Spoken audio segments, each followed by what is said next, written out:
So I was wondering how mustard is made. And so I looked into it, and it actually turned out to be very simple, and actually it was kind of fun to make. So today, let's make some mustard.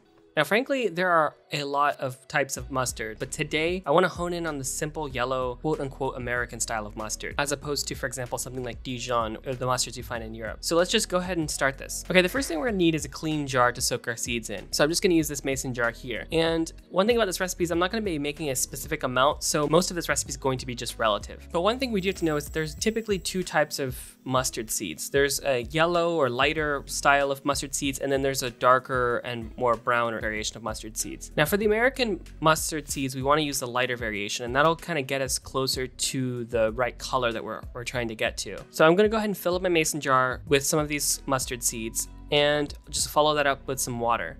Now I may have actually overfilled this jar, but it still turned out okay, so we just really need to make sure that all of the seeds are submerged. And actually, it's frankly pretty crazy how quickly these things start swelling up once introduced to water. You can see it already happening here. Now, what we need to do is just let them soak. We need to let them soak for at least 3 hours. And for me, I just ended up letting them soak overnight because I just got busy. So the next day I returned and they look like this. Now, as you can see, they've absorbed a lot of water. And now that they're nice and plump, we can go ahead and grind these seeds up. So I'm gonna be using a mortar and pestle for this. Go ahead and scoop some of the seeds into the mortar and make sure not to overfill it, otherwise it might get quite messy. Now to help facilitate the grinding, we're gonna add a pinch of salt. The sharp edges of the salt crystals will help cut the plump skins of the mustard seeds, as well as provide some traction for the seeds to not slip around so much. Begin grinding these seeds up by pounding them. And at first they'll start to slip all over the place, evading crushing. But as it starts to get a little pasty, the paste will trap other seeds and it will become a lot easier to actually crush these things up. After a few minutes, you should start to see that the paste starts to really come out, and we'll have these seed husks, but really there'll be more paste than seed husk. And honestly, it should start to look like a whole grain mustard.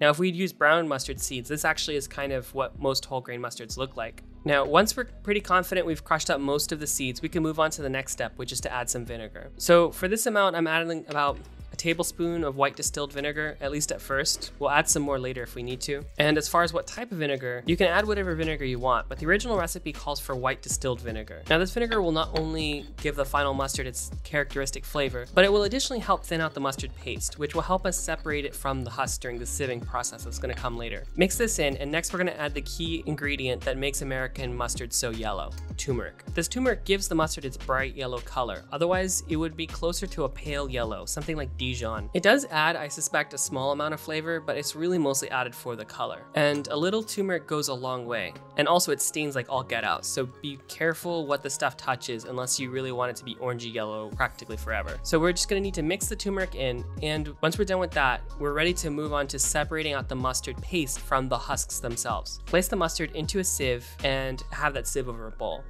Now at first I was using a wooden spoon to push the paste through the sieve, and this kind of worked to an extent. I was able to collect a fair amount of the mustard paste from the bottom of the sieve. And you can see here, this paste that I've collected, it's almost there. It almost kind of looks like the mustard you would find from a squirt bottle. But to get the last bit of paste out from those seeds, I started to use the pestle and just grinding it against the walls of the sieve. And this actually worked pretty well. I was able to separate out most of the paste from the husks. And then I just collected this paste from the bottom of the sieve. Now, as you can see, this is quite thick compared to what most American yellow mustards look like. So I just used a little bit more distilled vinegar to help smooth it out. And now if you tasted this right now, it will taste like American mustard, but significantly more spicy than the stuff you get out of the bottle. And the reason for that is that mustard seeds contain a highly volatile chemical which evaporates on the tongue and goes into your nasal cavity when you eat it. And this is the same stuff, for example, you might be familiar if you had horseradish before. Now, if you jar this stuff up and you let it sit in the fridge for a few days, that chemical will kind of evaporate out and it will become milder. However, you may enjoy the spice, so it's really up to you. And that's basically it. We've made American yellow mustard, and I liked how this tasted. I hope you enjoyed this video, and if you did, please consider sharing this video or subscribing. It really helps me. Thank you. Bye.